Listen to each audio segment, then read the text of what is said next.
የእግዚአብሔር ፍቃድ ሆኖ ከሰማይ የሰው ያልጠበቀ ዝናብ ሰኞ ማታ ማክሰኞ ነጋታው ላይ ኃይለኛ ዝናብ በወረደበት ምክንያት ወንዞች ያሉት ሸለቆች ሁሉ ውሃ የሌሉበት አካባቢዎች እዛ አዝሎ ያስቀምጠው ውሃ በመፍሰስ ዘመዶቹ ደግሞ ለኔ የሞተው 6 ሰው ነው የሞተው ከዘመዶቹ።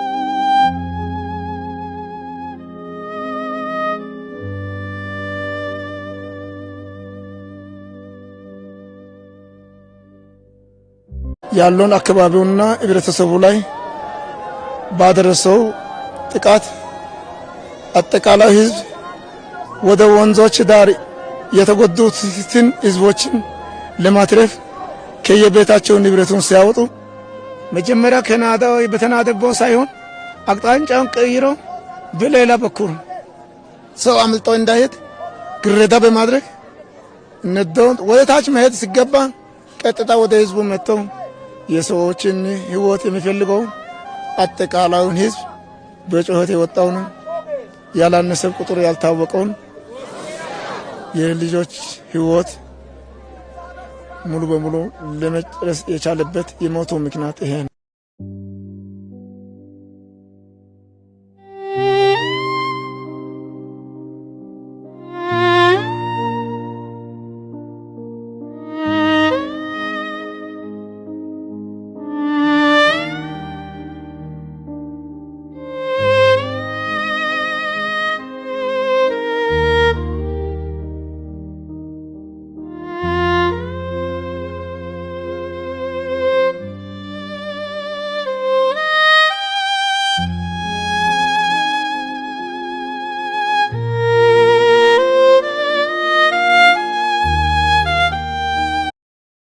ዛሬ የተገኘነው በጋሞ ዞን ጋጮ ባባ ወረዳ የማዞ ደይሴ ቀበሌ ላይ ክቡር ርዕሰ መስተዳድሩ ከፍተኛ ጉዳት የደረሰበት አካባቢ የሚገኙ የህብረተሰብ ክፍሎችን ለማጽናናት በተገኙበት አካባቢ ነው ያለነው። በዚህ አካባቢ በተከሰተው የመሬት መንሸራተት የተጎዱ ሰዎች ቁጥራቸው ከፍ ያለ ነው።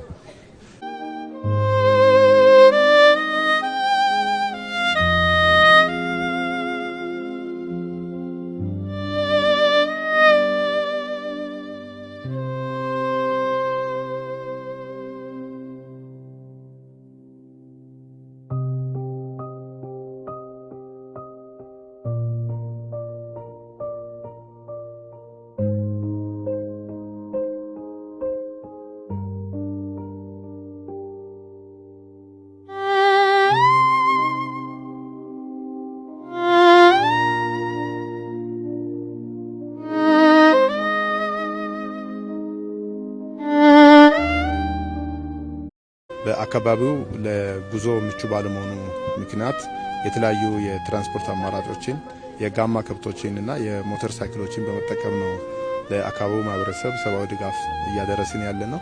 የሰብአዊ ድጋፍ የማድረስ እና ቁሳዊ ድጋፍ የማድረስ ስራችን ከፍተኛ እና ብዙ ልፋት የሚጠይቅ ስለሆነ ከዚህ አንጻር የኢትዮጵያ ሕዝብ እንዲሁም በመላው ዓለም የሚገኙ ትውልደ ኢትዮጵያና የኢትዮጵያ ወዳጆች ይህንን ማህበረሰብ በመደገፍ የራሳቸውን ኃላፊነት የራሳቸውን በጎ ተግባር እንዲወጡ በዚሁ አጋጣሚ ለመግለጽ እወዳለሁ። ዜጎቻችንን ወገኖቻችን የቀበረበት አካባቢን እነዚህን አካባቢዎች እነዚህን ማህበረሰቦች የመታደግ ኃላፊነት ከሁላችንም የሚጠበቅ ነው የሚሆነው።